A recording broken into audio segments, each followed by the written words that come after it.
Welcome to Grow Overload. I'm Anthony, and I want to do a little bit of an update on the whole Unity and really talk about some Unreal stuff that has been happening, Unreal Engine stuff.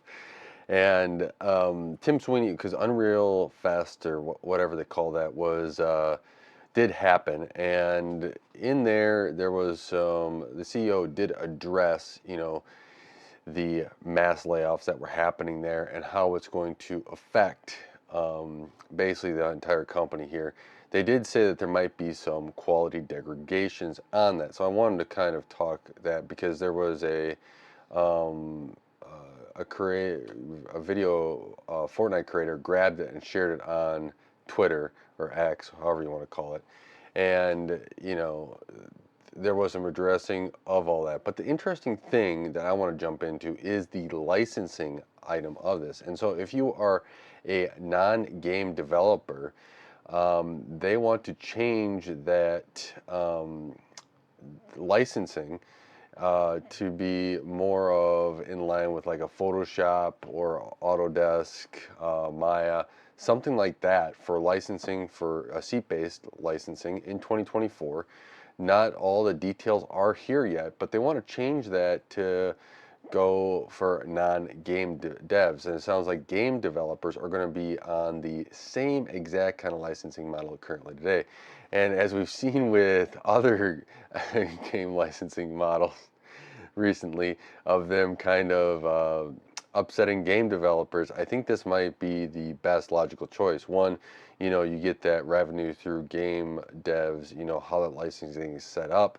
Whereas, if you're going to use Unreal inside of a company or, inside of like a development there, that you're not going to be having another resale, a seat based one kind of makes a little bit more sense. So I think that Unreal's kind of addressing this and jumping into that area and adjusting the licensing probably because they do need to have that extra income, balance their books, have some growth there. That's why they're doing it.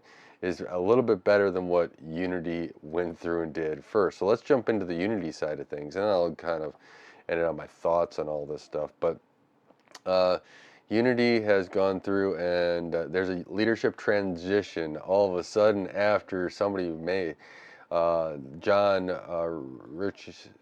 Riccitello. Ooh, I hope that I pronounce it right.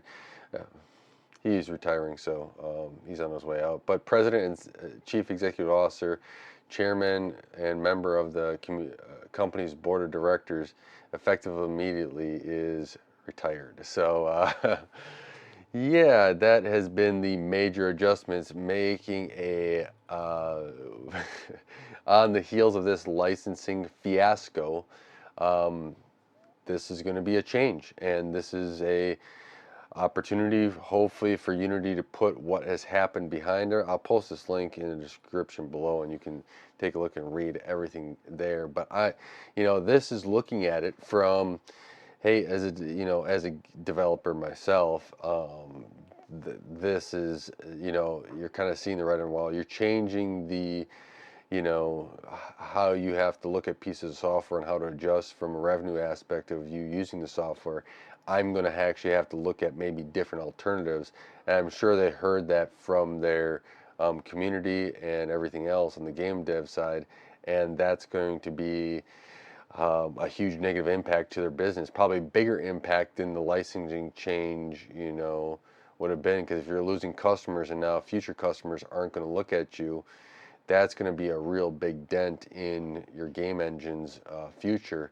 So this was something that I guess they said we are making a full directional turn off of this. We were trying to put this all behind us, and we'll see if this is the case, if this is enough to go forward and to make people stick with Unity and everything else. I know whenever a royalty or licensing change does happen and it is significant, that is looked at with a critical eye to see, is there an alternative there that we can migrate to.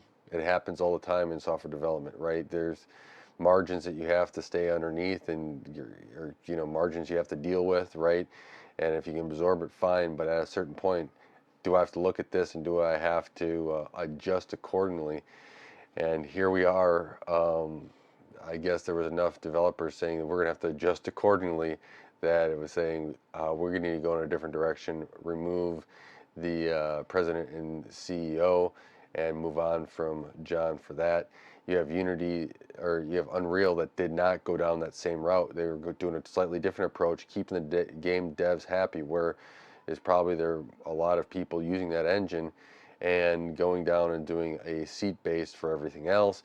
This is a very interesting parallel between the two companies that's going to be happening to see. I'm guessing they both need money for different things, different, developments that they want to also put in their engines. How they're both going to do it and how they're going to keep their customers happy to make sure that, and bring in more customers underneath that, is going to be very interesting. And it's good that we have more than one engine, so we have a little bit of competition between the two. But let me know what your thoughts are on these announcements from Unreal and Unity. Do you think that this kind of eases stuff on the Unity side? Do you think that this, makes it that people want to stick in and maybe still transfer over to Unreal? Let me know in the comments below.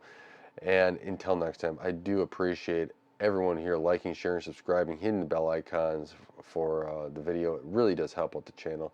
And until next time, God bless.